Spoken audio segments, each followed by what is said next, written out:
Good morning વિદ્યાર્થીઓ. આપણી આ સાંભળો અને યાદ રાખો શ્રીનો ત્રીજો વિડીયો. તો ચાલો શરૂ કરીએ. સમાજ પરિવર્તનમાં શિક્ષકની ભૂમિકા. ફોર્મેટ ઉપર નથી જવાનું મિત્રો, ફરીથી એકવાર કહી દઉં, ફોર્મેટ ઉપર નથી જવાનું, ખાલી કન્ટેન્ટ ઉપર ધ્યાન રાખજો.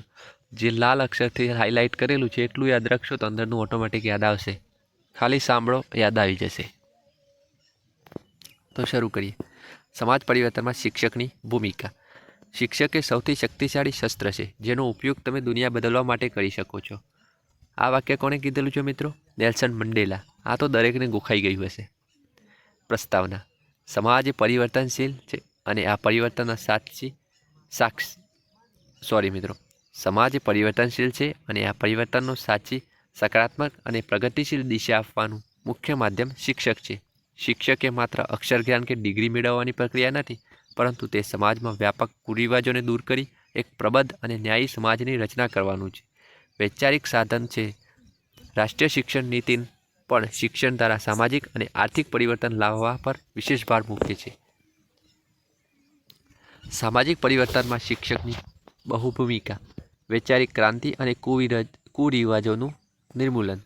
શિક્ષણ વ્યક્તિની તાર્કિક ક્ષમતા ખીલવે છે. સમાજમાં સદીઓથી ચાલી આવતા અંધશ્રદ્ધા, બાળ લગ્ન, દહેજ પ્રથા અને જ્ઞાતિવાદ જેવા દૂષણોને શિક્ષણની મદદથી નાબૂદ કરી શકે છે. તે રૂઢિચુસ્ત વિચારોને બદલીને આધુનિક અને વૈજ્ઞાનિક અભિગમ આપે છે. સમાનતા અને સ્ત્રી સશક્તિકરણ. શિક્ષણ સ્ત્રીઓ અને વંચિત વર્ગોને સમાન તકો પૂરી પાડીને સામાજિક સમરસતા લાવે છે. એક છોકરી શિક્ષિત બને છે ત્યારે બે પરિવારો અને સમગ્ર સમાજની પ્રગતિ કરે છે. શિક્ષણથી મહિલાઓ આર્થિક રીતે આત્મનિર્ભર બને છે, જેનાથી સમાજમાં તેમનો દરજ્જો ઊંચો આવે છે. આર્થિક ગતિશીલતા. શિક્ષણ અને કૌશલ્ય ગરીબી રેખા નીચે જીવતા લોકોને રોજગારીની નવી તકો આપે છે. સમાજમાં રહેલી આર્થિક અસમાનતા ઘટે છે અને મધ્યમ વર્ગ મજબૂત બને છે, જે કોઈપણ પ્રગતિશીલ સમાજની કરોડરજ્જુ છે. નાગરિકની ફરજો અને લોકશાહીનું મૂલ્યોનું સિંચન. શિક્ષણ નાગરિકોને તેમના અધિકારો સાથે સાથે તેમની ફરજોનું પણ ભાન કરાવે છે. તે સમાજમાં કાયદાનું પાલન કરનાર, પર્યાવરણ પ્રત્યે જાગૃત અને નૈતિક મૂલ્યો ધરાવતા આદર્શ નાગરિક તૈયાર કરે છે, જે લોકશાહીને જીવંત રાખે છે. પડકારો. આજનું શિક્ષણ ક્યારે વ્યાપારીકરણ અને કેવળ ભૌતિકવાદી દોડ તરફ વળ્યું છે, જેના કારણે નૈતિક મૂલ્યો પતન જોવા મળે છે. સમાજમાં પરિવર્તનને વેગ આપવા માટે શિક્ષણમાં માહિતી નહીં પણ સંસ્કારનું સિંચન થાય તે અનિવાર્ય છે. ઉપસંહાર.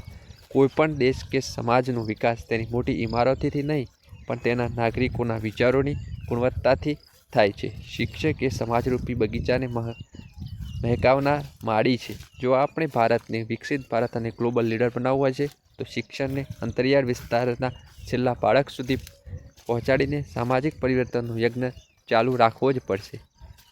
ધન્યવાદ. જો સારું લાગે તો વિડીયોને લાઈક અને ચેનલને સબસ્ક્રાઈબ કરજો. ઓમ નમઃ શિવાય.